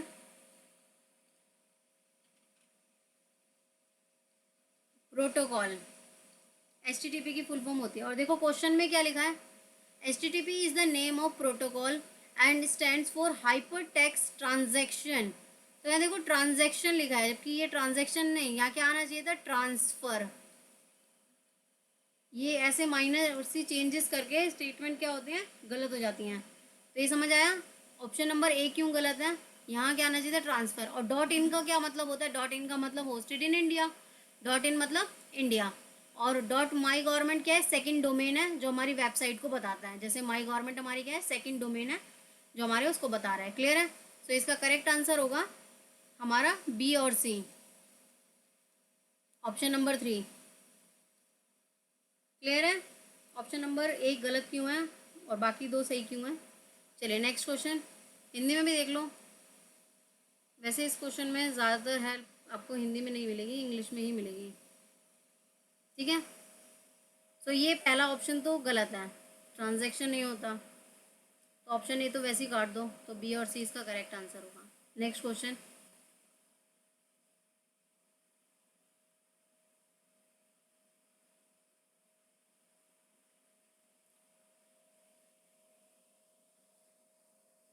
KB, MB, GB, ये हमारी मेमोरी है, मेमोरी सिस्टम, जिसकी क्लास आपकी 2 दिन के अंदर आ जाएगी।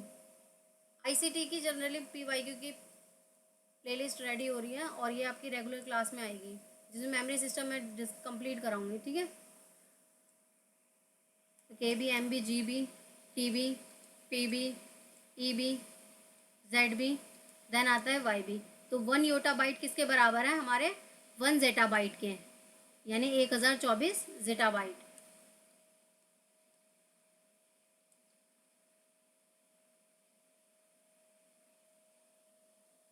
Next question, question number 35, identify the correct sequence chronological order. तो ये एक क्रोनोलॉजी दे रखी है कि फर्स्ट नंबर पे क्या आएगा, सेकंड पे क्या आएगा, देन थर्ड, देन फोर्थ। तो आपको नंबर बताना है क्रोनोलॉजिकली ई कॉमर्स में। सबसे पहला ऑप्शन है आपके पास, invention the mass production PC, then release the Netscape of the navigator browser which introduce SSL encryption, development of the internet app पारा, और क्रिएशन ऑफ www। हिंदी में भी देख लो।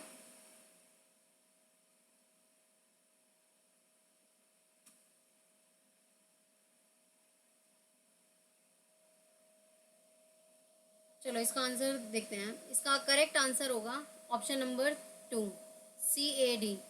पहले आएगा हमारा, सबसे पहले आप क्या करोगे,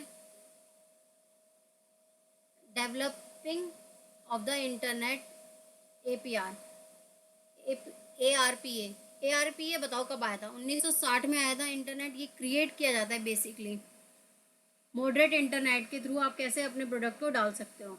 ठीक है, तो सबसे पहले डेवलप होगा, उसके बाद क्या होगा, आप इन्वेंट कर पाओगे, मास प्रोडक्शन में अपने कंप्यूटर पे डाल पाओगे अपने प्रोडक्ट को। फिर उसके बाद क्या करोगे,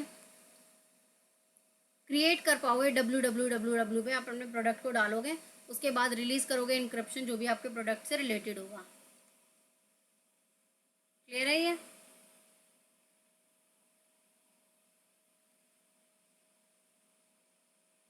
CABD सबसे पहले, देन आप उसके बाद एंड में नेविगेटर अपने प्रोग्राम की डालोगे। Next question, question number 36। दो स्टेटमेंट्स हैं आपके पास, बताना है आपको कौन सी करेक्ट है। Some micro organism specially protozoa are able to survive. दूसरी स्टेटमेंट इंग्लिश हिंदी में देख लो। कुछ सूक्ष्म जीव विशेषता प्रोटोजोआ पारंपरिक विसंकरण।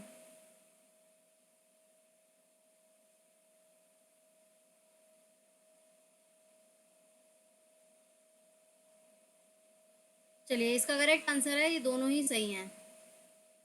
देखते हैं। अब कुछ माइक्रो ऑर्गेनिज्म होते हैं, माइक्रो ऑर्गेनिज्म बहुत छोटे छोटे से होते हैं, ये छोटे छोटे से, ये क्या करते हैं, प्रोटोजोआ जो होता है उसकी एक थिक लेयर होती है, तो वो क्या कर पाती है, सर्वाइव कर पाती है कन्वेंशनल डिस्टेंशन प्रोसेस में। ठीक है, ये क्या कर पाती है, सर्वाइव कर पाती है और इजीली सर्वाइव हो जाती है। तो पहली स्टेटमेंट तो हमारी ठीक है। दूसरी स्टेटमेंट क्या कह रही है, some carcinogens such as clarifying is a during of chloride process. अब देखो, जब ये होता है हमारा प्रोसेस पूरा, जैसे पानी में क्या करते हैं, क्लोरीन की गोलियां डाल देते हैं, उसके बाद क्या होता है, क्लोरोफ्लोरम बनता है। क्या बनता है हमारा, क्लोरोफॉर्म। क्लोरोफॉर्म बनता है, जिसमें जो होती है हमारी टी एच एम की मात्रा की बनने की वजह से इसमें कैंसर का जो है बहुत ज़्यादा खतरा होता है। तो ये इससे भी क्या होता है, क्लोरोफ्लोरम जो है प्रोसेस होता है, जिससे हेल्थ के लिए बहुत नेगेटिव है। तो ये दोनों ही स्टेटमेंट क्या है, सही है।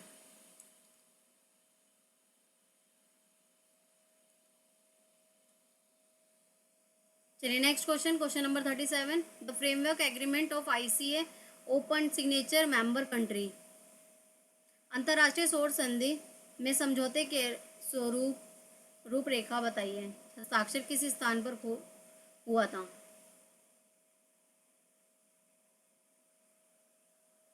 ओके रोशनी। तो इसका करेक्ट आंसर है ऑप्शन नंबर 4, मार्केश मोरक्को। बताओ सिग्नेचर किस ईयर में हुआ था। सिग्नेचर हुआ था हमारा 15 नवंबर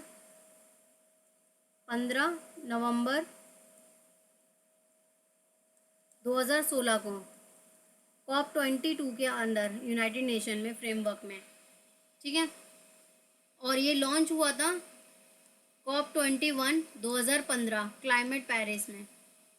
और इसका हेडक्वार्टर कहाँ पर है, हेडक्वार्टर जनरली ये क्वेश्चन आया था कि इसका हेडक्वार्टर बताओ। तो इसका हेडक्वार्टर है इंडिया में। इंडिया में कहाँ पर, गुरुग्राम में। इंडिया में इसका हेडक्वार्टर है, गुरुग्राम के अंदर।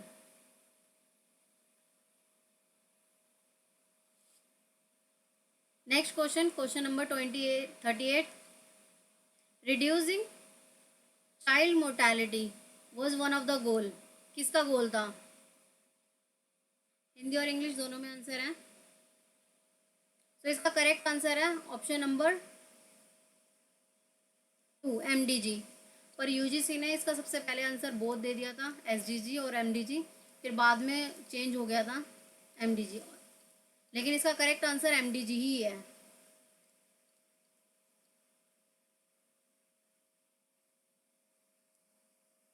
MDG में के जो गोल हैं उसमें से एक गोल है इसका रिड्यूसिंग चाइल्ड मोर्टेलिटी। ये देखो यहाँ पर जो इसके 8 गोल हैं, तो पहला है इरेडिकेटेड एक्सट्रीम पॉवर्टी और हंगर। पहला इसका गोल है कि हंगर को ख़त्म किया जा सके। फिर जो है अचीव किया जाए universal primary education. Then third है इसका promote gender equality and empowerment government को। और देखो यहाँ पर जो 4 गोल है, गोल से क्वेश्चन हमेशा आते हैं, तो गोल की जितने भी थे मैंने PDF भी अपने टेलीग्राम ग्रुप पे अपलोड की हुई है, तो जिस भी स्टूडेंट ने नहीं देखा वो टॉपिक वहाँ से देख लो। तो 4th गोल क्या है, रिड्यूस चाइल्ड मोर्टेलिटी। 5th क्या है, improve modern of health. And 6th है HIV एड्स डिसीजेज। 7th है हमारे एनवायरनमेंट के ऊपर। और 8th है हमारा पार्टनरशिप एंड ग्लोबल। तो इसका करेक्ट आंसर हमारे क्या है, SDG। हमारा MDG गोल नंबर 4 में ये बात बोली गई है, रिड्यूस चाइल्ड मोर्टेलिटी। ये क्वेश्चन 39, ये क्वेश्चन NTA ने ड्रॉप कर दिया है वैसे तो, क्योंकि ये देखो question, dioxide are emitted during the consumption. Then dioxide देखें तो ये सारे ही जो होते हैं डाइऑक्साइड जो होते हैं एमिटेड होते हैं, बट इसको UGC ने ड्रॉप कर दिया है। तो हम भी नेक्स्ट देखते हैं। Question number 40, statement 1, flat plate solar collector has the optical concentration. Statement 2 दे रखी है, in concentrating type of solar collector ocean area receiving the solar radiation of the several time greater than observe area. Hindi में देख लो, solar plate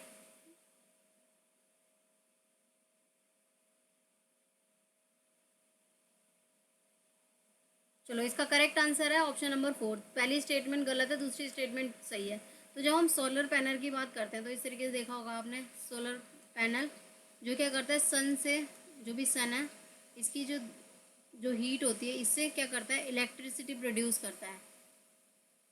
ठीक है, observe करके। अब यहाँ पर क्या लिखा है, flat plate solar collector has the optical concentration. तो यहाँ पर ऑप्टिकल कंसंट्रेटर नहीं होता, ये क्या करता है, सोलर क्या करता है, इलेक्ट्रिक में से कन्वर्ट करता है। तो पहली स्टेटमेंट इसलिए गलत है। Then concentrating type of solar collector area receiving solar radiation and several time of greater than observe area.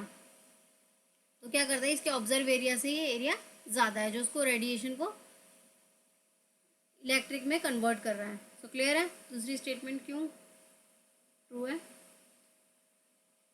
तो यहाँ पर 4th पहली गलत है, दूसरी सही है। Question number 41, Takshashila was one of the chief centre of imparting. Takshashila निम्नलिखित में से किस प्रकार की शिक्षा प्रदान करने का एक मुख्य केंद्र है। तो इसका आंसर है medical science and surgery.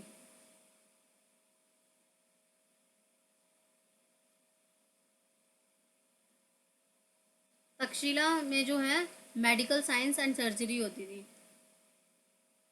Next question हमारा 42 है, the focus of the first 5-year plan was. जो हमारा फर्स्ट 5-year प्लान था वो था हमारा, बताओ 41 का 42 question Roma.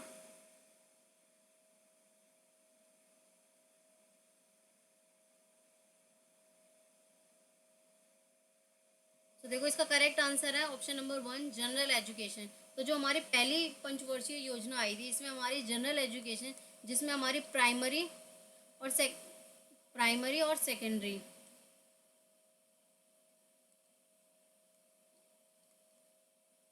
Primary and secondary, इसकी क्वालिटी पे बात की गई थी कि इम्प्रूव की जा सके क्वालिटी, और इसके एजुकेशन सिस्टम इन सब पे बात की गई थी, जो भी इंफ्रास्ट्रक्चर है ये सब प्रोवाइड किया जाए। तो ये हुई थी हमारी जनरल एजुकेशन में। मेडिकल एजुकेशन, टीचर एजुकेशन, ये सब हमारी फर्स्ट 5 year में नहीं आया था। नेक्स्ट क्वेश्चन, क्वेश्चन नंबर 43, दो स्टेटमेंट्स हैं, बताओ। Statement one, a private university is established through a state और central act by a society registered under society registration act. Statement two, the chancellor of private university is appointed by the chief minister of state और prime minister of the country as per. बताओ, in case में भी बताइए, हिंदी में देख लो।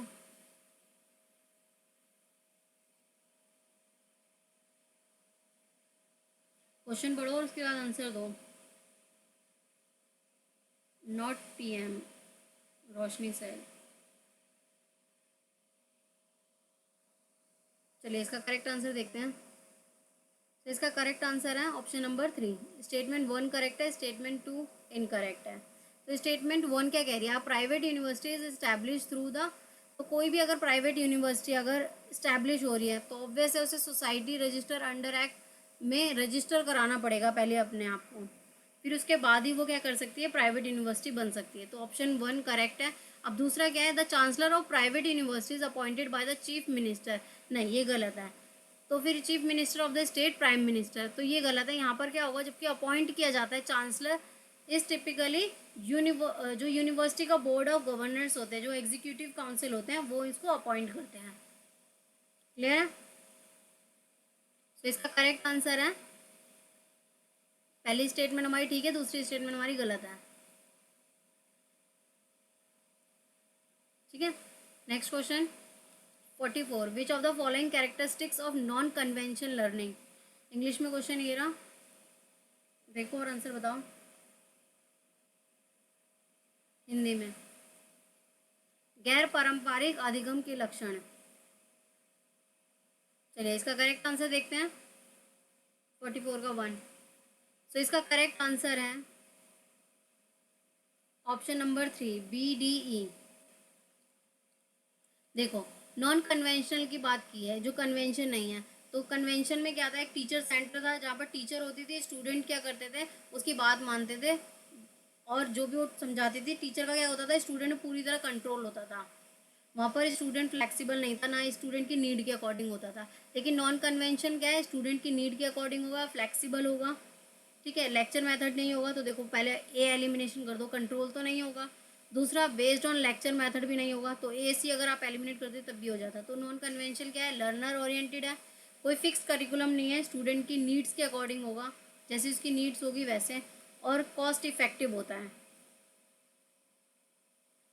तो गैर पारंपरिक में क्या है हमारे पास, BDE, अधिगम उन्मुखी होगा, व्याख्यान विधि नहीं होगी, कोई निश्चित नहीं होगा, और लागत प्रभावी होगा। Next 45 question, which of the follow which is what is the full form of NHERC।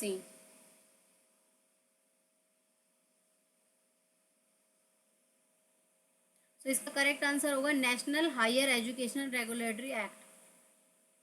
National higher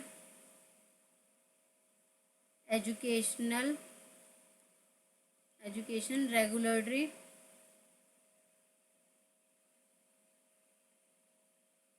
counselling. ये क्या करती है, एजेंसी रिस्पॉन्सिबिलिटी देखती है कि हायर एजुकेशन इंस्टीट्यूट में जो भी उसमें डेवलपिंग गाइडेंस पॉलिसी इन सब की ये सारी चीज़ें देखती है वो।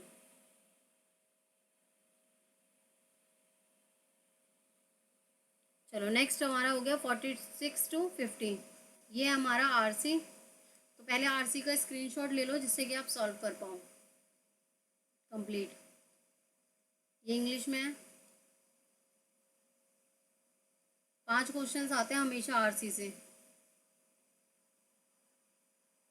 हिंदी में भी ये रहा। इसका भी स्क्रीनशॉट ले लो जिससे आप क्वेश्चन को एक एक करके सॉल्व कर पाओ।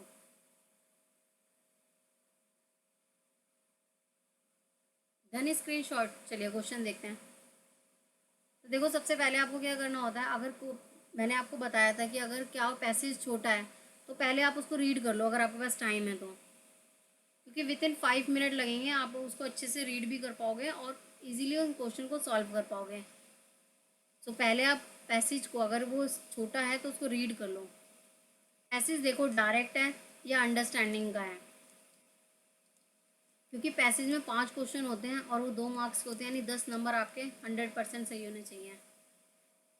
तो देखो, द डेटा कलेक्ट सैटेलाइट। अब क्वेश्चन आपने क्या करोगे, इस पर जाओगे और पहला क्वेश्चन है तो जनरली फर्स्ट पैसेज में आपको इजीली मिल जाता है। अब फर्स्ट पैसेज को रीड करा होगा तो इसमें आप देख सकते हो, फिर आप उस आंसर को देखोगे। जैसे वर्ड यहाँ क्लिक करा तो आप इसके ऊपर और नीचे की 2 लाइंस पढ़ोगे, फिर आंसर को देखोगे। ठीक है, तो आप इसको सॉल्व करोगे तो इसका करेक्ट आंसर होगा BCD। हिंदी में भी ये क्वेश्चन है आपके पास।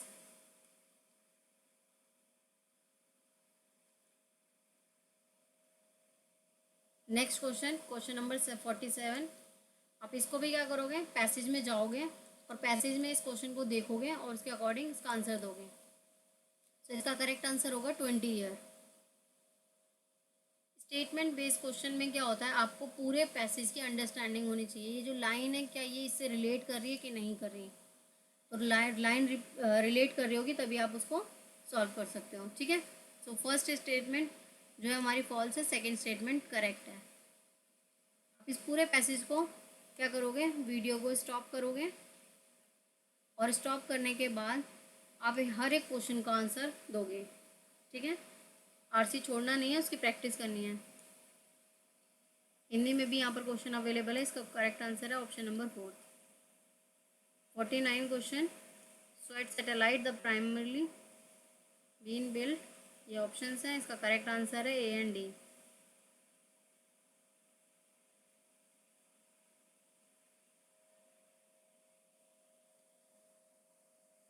50 क्वेश्चन, ये स्टेटमेंट बेस्ड क्वेश्चन है, आप इसे पढ़ोगे, इसका आंसर है फर्स्ट।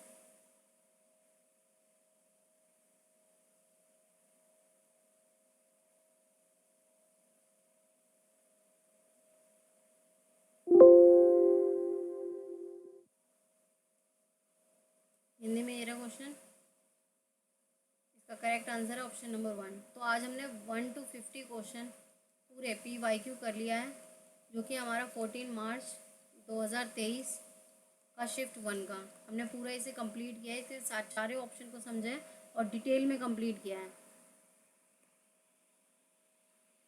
तो आप यूट्यूब चैनल को सब्सक्राइब करें, फेसबुक ग्रुप को ज्वाइन करें, फेसबुक पेज को फॉलो करें, टेलीग्राम को ज़रूर ज्वाइन कर लें जिससे कि आपको क्लास के लिंक मिलते रहें। इंस्टाग्राम पर भी हमें फॉलो कर सकते हैं। तो देखो अब तक जितने भी PYQ हैं आप प्ले लिस्ट में जाकर देख सकते हो। 2023 और PYQ पेपर 1 के नाम से पूरी प्ले लिस्ट बनी हुई है। Thank you Roshni Roma.